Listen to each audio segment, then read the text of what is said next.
시작합시다. 그러면 오늘 우리 강의 먼저 좀 진행을 할게요. 우리 이제 한 학기 중에서 반이 지나갔잖아요. 반이 지나갔고 이제 나머지 반이 남았는데 그 나머지 반 중에서 요게 또 그 우리 소위 말하는 UX 리서치 분석 파트의 또 반이에요. 그래서 어떤 의미에서 아주 정확하게 딱 반인 지점인데, 그래서 지금 시점에서는 이제 여러분들이 진행하고 있는 프로젝트에 대한 윤곽도 거의 드러나 있을 거고, 또 여러분들이 이거 수업을 통해서 내가 얼마만큼 뭘 배울 수 있을까 하는 생각들도 많이 드러나 있을 것 같아서 오늘 우리가 이제 전체 프로젝트 팀을 한번 다 발표를 한번 해보라 라고 얘기를 갖다 했었던 거였고, 한 절반 정도가 지금 했던 것 같아서 나머지 절반은 이 강의 끝나고 나서 다시 진행을 갖다 하도록 할게요. 자, 그래서 그 오늘 내용은 맥락 분석이에요. 맥락 분석이다. 이 일화가 있는데 내가 처음에 이걸 갖다가 챕터 제목을 환경 분석 이렇게 썼어요. 이렇게 썼더니 저 카이스트에 계시는 모 교수님이 한밤중에 전화를 하셔가지고 김 교수 그랬어. 네, 그랬더니 김 교수 학교 어디 나왔어? 그래서 아니 저기 저 연세대학교. 연세대학교는 영어를 이렇게 못 가르쳐? 그러면서 컨텍스트는 환경이 아니고 맥락이야, 맥락. 그러시더니 그래서 책 출간하기 한 며칠 전에 출판 우리 주간한테 전화해가지고 책에 나오는 모든 환경은 다 맥락으로 바꿔주세요.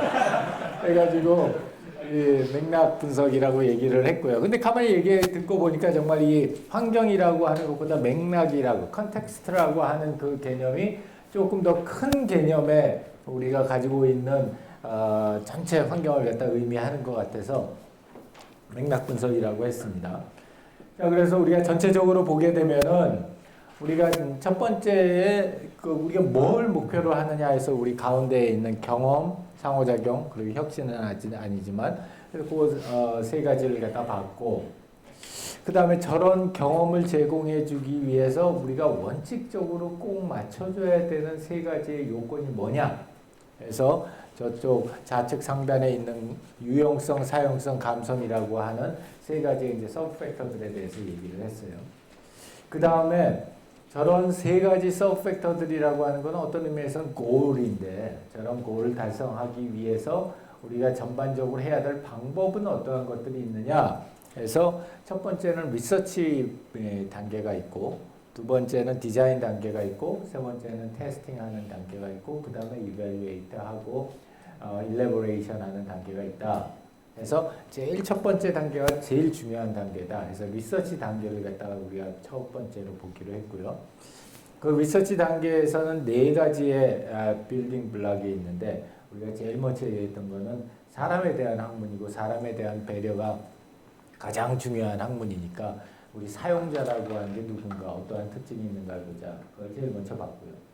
두 번째는 지난주에 우리가 봤던 것처럼 그 사용자가 무슨 일을 하느냐, 어떤 의도를 가지고, 어떤 동기를 가지고 우리 시스템을 사용하느냐 또는 우리 서비스를 사용하느냐에 대해서 이야기를 했고, 이제 이번 주는 그러면 그런 사용자가 그런 일을 어떤 환경에서 하느냐, 그런 환경에 대한 분석이 필요하겠다 해서 우리 환경에 대한 분석을 갖다가 한번 시작해 보자 하는 거고요.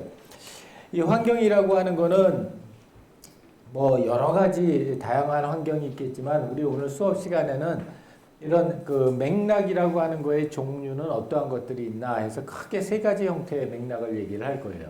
그래서 물리적인 맥락, 우리가 소위 말하는 물리적인 환경들, 이런 환경들에 대한 맥락이 있고, 두 번째 사회적인 맥락, 소셜한 컨텍스트가 어떠한 컨텍스트냐, 그 다음에 세 번째는 문화적인 맥락, 어떤 컬처럴한 컨텍스트냐 하는 그 세 가지의 맥락에 대한 종류에 대해서 이야기를 하고, 그 다음에 이제 마지막으로는 그렇다면 맥락을 분석하기 위해서 우리가 필요로 하는 방법론들은 어떤 방법론들이 있느냐, 그리고 그 중에서 우리는 어떤 방법을 통해서 맥락에 대한, 컨텍스트에 대한 자료를 수집하고 걔네들을 분석을 해서 최종적으로 결과를 갖다 도출할 거냐 하는 그 방법론적인 측면을 갖다 다루려고 해요. 그래서 이제 크게 오늘 얘기는 맥락 자체가 컨텍스트라는 게 뭐다 대한 이야기하고 그다음에 그 컨텍스트를 갖다 우리가 어떻게 수집하고 분석하고 거기에서부터 함의점을 찾아낼 것이냐에 대한 얘기하고 이렇게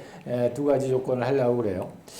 첫 번째는 이제 맥락이 왜 중요하냐? 뭐 맥락에 대한 얘기들은 상당히 많이들 나와 있고 컨텍스트에 대한 얘기들은 많이들 나와 있지만 특히 최근 들어서 이런 그 모바일 기기들 그리고 특히 이제 유비쿼터스 컴퓨팅 이렇게 얘기하면서 사람들이 사용하게 되는 그런 기기를 사용하는 게 여러 가지 다양한 환경 속에서 이루어지다 보니까 더욱더 중요해지게 됐죠. 옛날에 사실 이 메인프레임 컴퓨터가 있었을 때는 맥락이라는 게 그렇게 중요하지 않았어요. 왜냐하면 거기 우리 도서관에도 우리 학교에도 있는데 클린룸이 있거든. 거기 클린룸에 딱 들어가면은 뭐 항상 온도 똑같고 항상 조명도 똑같고 항상 습도도 똑같고 다 똑같은 게 통제가 되니까 거기서의 맥락이라고 하는 의미는 그렇게 큰 의미가 없었다면 요새 여러분들 쓰는 스마트폰 같은 경우 엄청나게 여러 가지 맥락들을 가지고 있잖아요.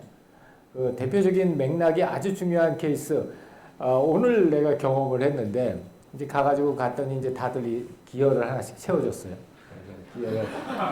기어를 갖다 하나씩 차고 사진을 찍을 때 혹시 가지고 있는 사람 유진이 있어? 아니야? 난 손을 넣어서 우리 유진이의 집엔 또 삼성전자 임원이 누가 있나 했는데 자, 그 사진기가 여기 저 스트랩에 여기에 달려 있어요. 그래서 이렇게 딱 찍는 거야. 그래서 나도 가끔 가다 맥가이버가 돼보고 싶으니까 괜찮다 했는데 재밌는 기능이 하나 있더라고. 뭐 어떤 기능이냐면 이렇게 해서 사진을 찍는데 사진 옆에 시계 옆에 고리 있잖아요. 고리에다 손을 딱 대면은 고리에 사진기를 갖다 이렇게 누르고서 고리에다가 손을 대면은 어떻게 될 것 같아? 재미있는 기능이던데 사진을 갖다 딱 촬영을 하고 옆에 고리라고 그러나? 고리에다 손가락을 딱 대잖아요. 그럼 무음으로 찍혀요. 거기에 스피커가 있는. 그래가지고 여기에다가 이렇게 여기에다 손을 딱 대고 찍으면은 그러니까 이거 완전 100% 몰래 카메라지.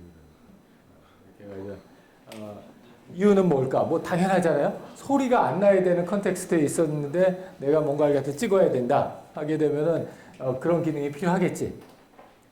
그럼 비슷한 기능이 사실은 카메라에도 있어요. 그 카메라에 그 캐논에서 나오는 카메라 이렇게 막 지름신이 지금 강림하고 있는 카메라가 있는데 오디마크 3라고 풀프레임 카메라인데 오디마크 3의 기능 중에 하나가 뭐가 있냐면은 옛날에는 한 장 찍을래 여러 장 찍을래 이 두 가지 옵션뿐이 없었는데 요새는 세 번째 옵션이 있어요. 뭐냐면 사일런트하게 찍을래.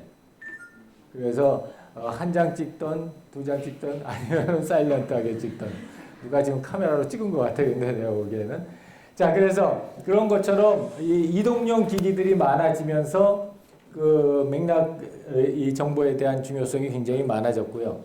그래서 크게 우리가 맥락을 바라보는 시점이 굉장히 여러 가지 시점이 있습니다. 굉장히 여러 가지 시점이 있는데 크게 두 가지 견해가 있어요. 두 가지 견해가 뭐냐면 하나는 맥락이라는 거는 나를 제외한 내 주위에 있는 모든 거다 라고 생각하는 관점이 하나가 있고 두 번째는 맥락은 심지어 나 자체도 포함하는 모든 것이다. 이렇게 생각하는 관점이 있어요. 두 가지 관점이 뭐 서로들 간에 이렇게 장단점이 있고 서로들 간에 악유가 있는데 이제 전반적으로 가장 오래된 시각은 표현주의적 시각이라고 하는 거는 나 이외의 모든 것을 갖다가 맥락이라고 컨텍스트라고 하는 거예요. 그래서 요새는 여러분들이 이제 특히 HCI에 관련된 어떤 기술들이나 이런 얘기를 할 때 아주 자주 나오는 얘기가 컨텍스트 어웨어 한다는 거.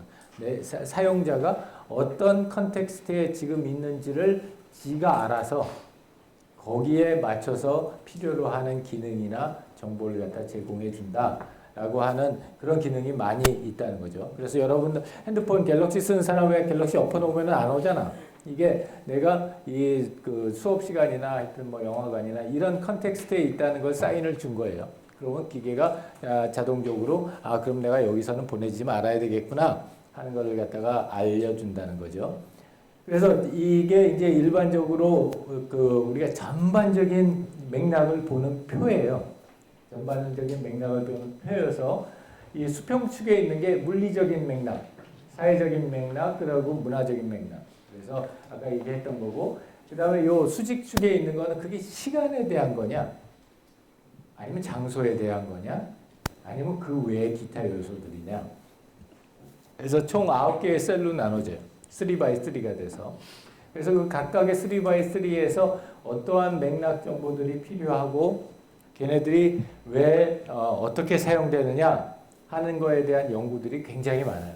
어떻게 맥락을 갖다 캐치하느냐, 그 캐치된 맥락에 따라서 그거에 맞는 어떤 형태의 서비스 또는 프로덕트의 기능을 만드느냐 하는 그런 두 가지 큰 점에서 이 9가지의 셀을 봐요. 각각의 9가지의 셀에 대해서 2가지씩의 이슈가 있는 거지. 그걸 어떻게 캐치할 거냐, 캐치된 내용을 어떻게 표현해 줄 거냐. 그래서 그 총 하면 한 18가지의 이슈가 생기는 거예요. 각각의 맥락들에 대해서 어떻게 우리가 그걸 캐치하고 걔네들을 어떻게 우리가 표현할 거냐.